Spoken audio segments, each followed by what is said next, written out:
Hey, how's it going, everybody? My name is YoNoShot and welcome to the channel. Today I got a deck profile for you guys, none other than Kashtira. I was very influenced by Mega Capital G's latest video, one of his latest videos, where he talks about, I believe it's Jeff Jones' Kashtira deck, and I was wondering if it was, good enough to actually play in the current meta, because I believe that they were using it in the last meta where AGOF wasn't legal. So now AGOF's legal, and I really wanted to see if this deck can actually play within the AGOF meta. And I was impressed. I went undefeated in the box tournament, got first place.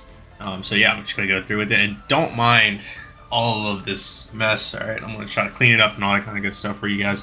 So yeah, let's go ahead and go through the deck list. By the way, I haven't really changed that much to it. I think I only changed one card in the main deck, a few cards in the extra deck, and I think the side deck is exactly the same. So I saw the deck list and I thought it was like perfect. So I kind of just didn't want to change much to it. So yeah, we're going to start off with all the Kashtira names, obviously. So you got your 3 Fenrirs, and you got your 2 Unicorns, the Ogre and the Scareclaw. And then you got your 3 Rise Hearts. And yeah, pretty simple, right? Nothing to it. Moving on to the hand traps. The best hand trap in the game currently is the D-Shifters. So obviously you're going to play 3 of those. And then you got your 3 Ash Blossoms. And then you got your 3 Winter Cherries. So Winter Cherries I thought was a pretty cool card that they implemented to play. And it makes sense because now you just play it as a stun kind of deck. So this card is really good. It only came up a few times. I think I was able to hit a Mirror Jade. I believe I hit the Nor and also hit a Baron, which that one I really was just trying to use it to pretty much just see the whole extra deck to see what I can go up against, to hit next time or whatnot. So next we have the 3 Field Spells, the 3 Births, the 3 Theosis, and that's it for the Kashtira stuff. And you got the 3 Prosperities, 3 Fissures. At first I didn't really understand why the 3 Fissures, but then as I was playtesting, I was like, you know what, it makes a lot of sense because a lot of the decks now obviously need their monsters to be in the graveyard to do a lot of the stuff.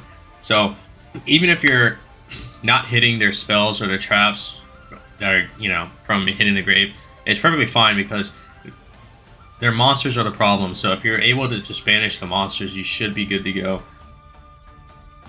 Very few decks care about the spells and traps going. Obviously, J-Elements, but all they do is they just search for other names. It's mostly the monsters that are the problem. And to finish up with the last 2 is the Terraforming and the Talents. So I believe in his build he played the Big Bang, which I didn't really see a purpose for the Big Bang in this format because it doesn't really get you anywhere. Because with the Big Bang, you're basically able to go into 2 XE summons on your turn. But I was thinking of Typhon, right? What if my opponents are just playing Typhon? Do I really want to risk summoning 2 Xyz monsters on my turn, and in their turn they can pretty much just get a free Typhon at the end on their end phase? Not on the end phase, but during their ending of the turn, they can just go Typhon and bounce back a card if they didn't clear it or whatnot. So I took the Big Bang out and I put this in. I don't know if this came up or not. I can't remember. Maybe it did, but just a generic kind of card. Maybe in the future I might put Harpy Feather Duster instead, depending on how many people switch over to Rescue Ace or whatnot. But traps, 3 Imperms, and then the Prep. Prep was pretty cool. It came up a few times. Just being able to go search for this, knowing that you can just summon back any of your banished ones. It's pretty good. So that is it for the main deck. We're going to go for the side deck, because side deck was relatively the same, which was the 2 Lava Golems. You got your 3 Drolls. It's really debatable if you can play these in the main deck or not. I think in other decks it's probably good to play these in the main deck, but in this one you kind of get away with not playing it just because you main deck the sorry, not the Fissures, but the Shifters. The Harpy Feather Duster, and then the 3 Cosmic Cyclones. Nothing to say there. Look, this probably would be the card that I'll cut the talents for. And then the trap lineup was the 3 D barriers and the 3 summoning limits. So these never came up, but well, I did actually open up it, and the one time that I opened up with summon limit, it got Cosmic Cyclone, blindly Cosmic Cyclone too. So yeah, that kind of sucked. I didn't even get to use it. And then for the extra deck, we got the 2 Shingaros. Don't need to play 3. The Red Eyes, the Dark Armed Dragon, pretty good. 2 Big Eye. You probably don't need to play 2. I'll tell you exactly what you probably cut it out once I get to all the targets for the Winnowshards. You got the 1 Zeus, and then the new guy, the 1 Typhon. He could have came up. I just completely forgot. And Zeus, Zeus comes up when he does. Little Knight. I could have went to Little Knight a good number of times. I just chose not to because I pretty much had game, and then going into this would have just, I mean, yeah, it would have been nice to have it, but at the same time, it's like it was just kind of unnecessary to go into it.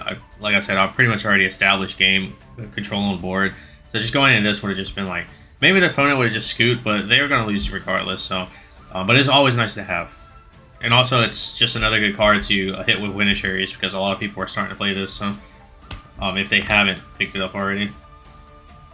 So, oh yeah, the Baron, that is the last guy that, sorry, got like a little cold or something, but this is like the last guy you can pretty much go into. Funny enough, I actually made this, I believe it was 4 times in one match. I made it 2 times, the first game, third game, in the second game made it once, and then third game made it again. I somehow opened up a level 3 tuner, Unicorn, and Birth, all 3 games, which is pretty rare. And now these are all the targets for the Winnowshards. So you got the Rock, you got the Mirror Jade, you got the Chimera, you got the Nor, and last but not least, you got your Gigantic Sprite. So I try to focus on basically the decks that were in my local area. Some people are picking up this deck now. Mirror Jade, there's a bunch of branded players still in my area.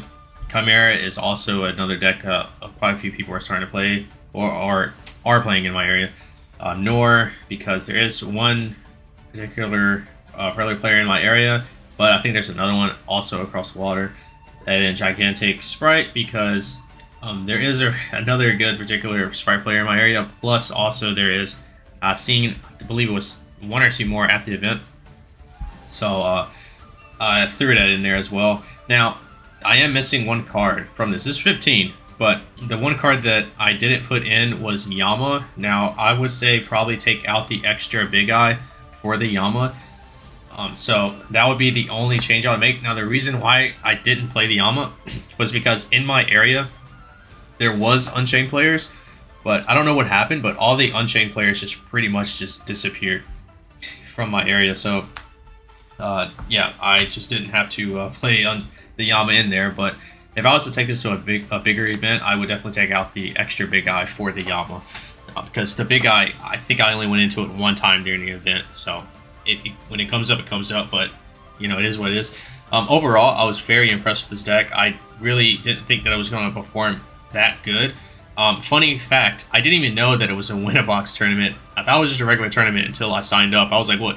And I was like, $10. And they're like, yeah, it's a Win-A-Box. I was like, I did not know that. So I built it literally, I think 3 hours before the tournament. Play tested it against, I just did test hands against myself, and I was like, yeah, this might work. And yeah, took the Big Bang out for the talents, went to the event, played it, and just had a great time playing it. Matchups where I believe was first round was some Pendulum deck. He just lost to the D-Shifter. I opened it up both games. Second match was against Brandit, opened up Winnowshards, and hit the Mirror Jade. And next game he pretty much bricked. Third matchup was the Pearly.